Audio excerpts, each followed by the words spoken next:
You're listening to The Deep Dive. A podcast powered by Neon Core media stories they said were too real to tell. Okay, picture this. Pitch black night, you're cycling down some remote road, you hear another bicycle coming towards you. Right. As they pass, just a quiet young voice says, hey. You say, hey, back. Simple enough. Yeah, seems normal. But then, maybe 2 minutes later, it hits you. Freezes you, actually. They didn't have a light. Oh. And it was literally impossible, pitch black, to ride on that road without some kind of light. Wow. Okay, yeah. That impossible detail. The greeting in the dark, and then the sort of mechanical defiance of it all. Exactly. It's that dread, isn't it? When something is just completely out of place. It breaks the rules, physical, psychological, whatever. And that impossible moment, that's really the core of what we're getting into today. We're talking about the architecture of modern fear. We're doing a deep dive, looking at how these primal fears get captured, shaped, packaged across different times, different media. Yeah, we've got a really interesting mix of sources lined up. Everything from, classic slash movie blueprints, real-life head-scratchers like the Dyatlov Pass incident. Right, all the way to those contemporary digital whispers you find on places like Reddit's True Scary Stories or NoSleep. So our mission, really, is to understand how we take that internal shudder, that feeling of, hang on, that shouldn't be possible, and turn it into a story that lasts. Let's maybe start with the digital age stuff. That immediate kind of visceral horror, the psychological closeness of the threat, and how personal trust gets violated. Yeah. Okay. If you look at those user stories on Reddit, what's striking is how often the horror isn't some stranger, some masked killer. It's someone you know, someone you let in. Exactly. Like that story about the narrator and her new friends, Trish and Penny. Years down the line, she finds out Penny wasn't just awkward. No, it was way beyond awkward. Oh, yeah. Penny was obsessed. Trish finally spills the beans. Penny had figured out the narrator's whole routine, her bus schedule, everything. And she'd leave class early just to watch her get off the bus. Just to watch her. She'd ride the bus just for those couple of minutes. Their routes overlapped. It was calculated. Insidious stalking, really, but hidden under the guise of just being friends. Okay, but here's the part that twists the knife, emotionally. When Trish tells her all this, years later. She's laughing. She's laughing, like it's some funny little anecdote they all share. That's the real violation, isn't it? That laughter is everything. It tells you the threat wasn't outside the door. It was right there, inside the trusted circle. And when the narrator finds out, her whole memory of that friendship is just poisoned. And the isolation comes from realizing the person who should have had her back, the friend who knew, she was sharing a laugh with the stalker, not protecting the victim. It's brutal. And that kind of betrayal, that personal horror, it can scale up, right? Become systemic. Like in that other account about the friend, Ian, the one training that well-respected facility, he started out so optimistic. Yeah, really hopeful. But then he stumbled onto something dark, really dark. He found out that male staff members were, well, allegedly abusing the untreatable male patients after the psychologist went home for the day. It's horrifying. It's the most vulnerable people being preyed on by the very individual supposed to be caring for them. But the systemic horror, the part that really chills you, is what happened when Ian tried to do the right thing. He tried to report it. Right, he went to the authorities, or tried to, but the process, the bureaucracy, it just bounced him right back to the facility director. And the director was the one covering it all up, protecting the abusers. The system was a closed loop. It protected itself. So the facility didn't just fail the patients, it destroyed Ian, that hopeful young man, just gone, broken. He ended up applying to the army, became a stranger to his friends. The terror there is almost administrative. The system itself crushed the one person trying to expose the horror within it. And sometimes that failure of trust, it isn't external. It's not a friend, not an institution. It's your own mind, your own senses. You mean those stories where your sanity itself feels like it's under attack? Exactly. Like the story of the sister who just vanishes from a locked hotel suite. Locked from the inside. The parents check everywhere. She's not at her room, not the bathroom, not in their bed. She's just gone for 5 minutes. Physically impossible to leave or enter. And then she just reappears, back in her own bed, sound asleep, like she'd, quote, been there the whole time. That's the crumbling perception of reality, isn't it? The terror isn't a monster. It's the fact that you can't reconcile what you know you saw with what's apparently real. If you can't trust your own memory, your own eyes, inside a locked, safe room, then where is safety?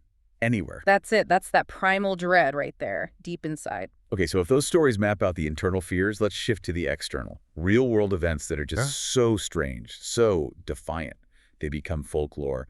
They bleed through. Ah, you're talking Dyatlov Pass. The classic. The facts just refuse to add up. So Northern Ural, Soviet Union, February 1959. 9 experienced hikers, seasoned skiers. They set up camp on Syakhl, the mountain of the dead. And what investigators find later is, well, chaos. The tent is sliced open from the inside. From the inside. And the hikers bolted, ran out into lethal sub-zero temperatures, leaving everything, gear, supplies. Some weren't even properly dressed, barefoot, some of them. Initially, 6 deaths are put down to hypothermia, which, given the conditions, seems plausible at least. Plausible, yes.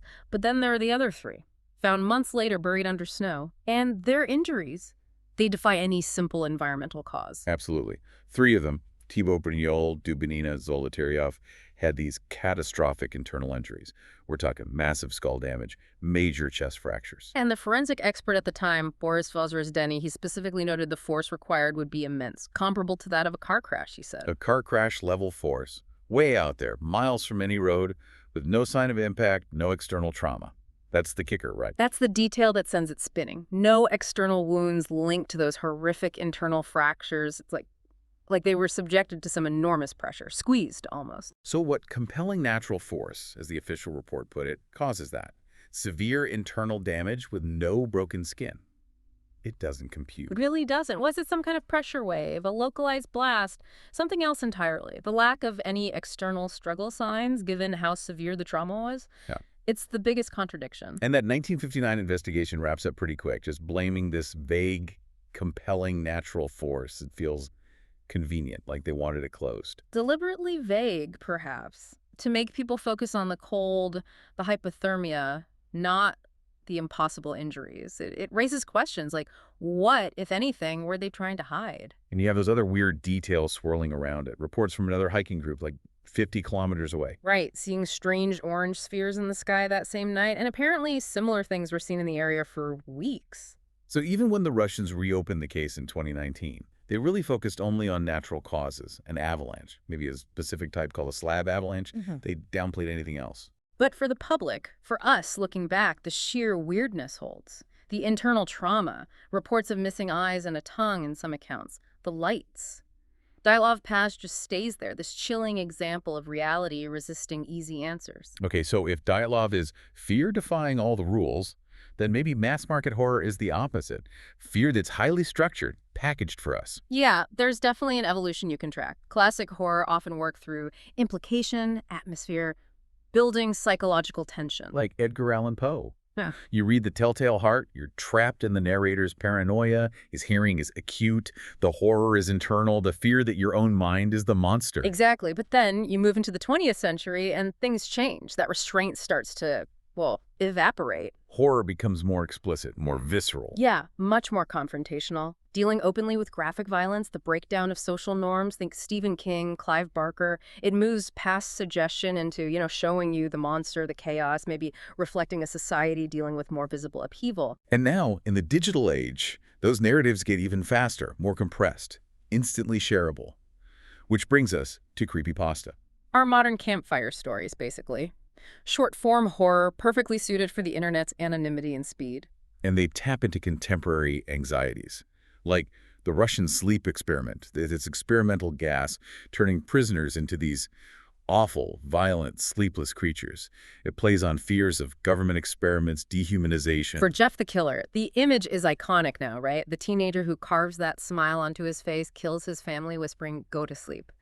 Pure nihilistic horror. And then there's Smile.jpg. This one's fascinating because the medium is the threat. Right. The cursed image, this picture of a creepy dog with human teeth. The story goes that if you see it, you're cursed with nightmares unless you spread the word. Meaning you have to email the image, share it, pass the curse along. The internet isn't just where the story lives, it's how the horror spreads. Peer-to-peer terror. It highlights how online the threat is often viral, and you, the user, can become the agent spreading it. Speaking of structures, though, we have to talk about the slasher film blueprint, specifically The Final Girl. Ah, yes. The archetype. Carol Clover coined the term, right? That's the one. The established pattern, she's the last one standing, usually a young woman, who has to confront or escape the killer. Laurie Strode in the original Halloween is the classic example. And she had those specific traits Clover identified, often seen as sexually unavailable or virginal. She's intelligent, observant, resourceful. She follows the unspoken rules of the genre to survive. It reinforces a kind of moral code, almost. But it's interesting if you rewatch that original Halloween closely. Does Laurie really defeat Michael Myers herself? Not really, no. She runs, hides, fights back, sure. Mm. But ultimately, Dr. Loomis shows up and shoots Michael. She's saved by the older male authority figure. Exactly. She survives, but she needs intervention, which makes the evolution of the trope really interesting. Think about later characters who subvert it. Like Buffy the Vampire Slayer. Perfect example. She's a cheerleader, popular, definitely not virginal as the series goes on. She has the feminine name, but completely owns the power.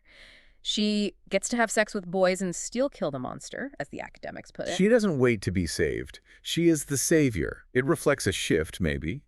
Audiences wanting their heroes, their survivors, to have more agency, to fight the chaos themselves. Absolutely. And that anxiety, the fear that the system or even the media itself might be harmful, that's potent. Remember that cursed Kleenex commercial in Japan back in the 80s? Vaguely, it was just unsettling. Really unsettling to viewers. This ad with a woman in white and a child dressed like an ogre set to this eerie song, people found it so disturbing that rumors immediately started flying. What kind of rumors? Wild stuff, that the actress Keiko Matsuzaka died suddenly or was institutionalized or was pregnant with a demon child. None of it true, of course. Wow. So it wasn't a slow burn legend. The unease was instant. The media itself triggered this wave of manufactured fear, kind of like how creepypastas catch fire online. Exactly. It shows how quickly unsettling visuals can tap into underlying anxieties. So pulling all this together, this architecture of fear, Yeah.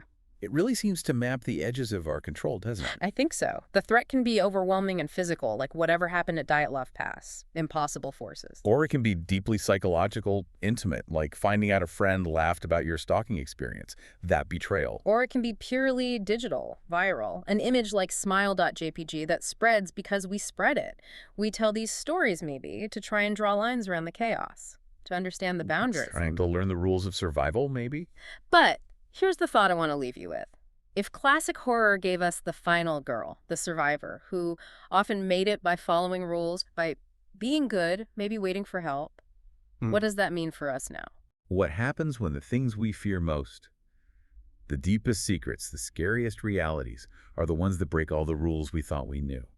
What's our survival mechanism when the system itself, the thing that's supposed to protect us, is the source of the horror? And there's no Dr. Loomis stepping in at the last second. This has been The Deep Dive. A podcast powered by Neon Core Media. Stories they said were too real to tell.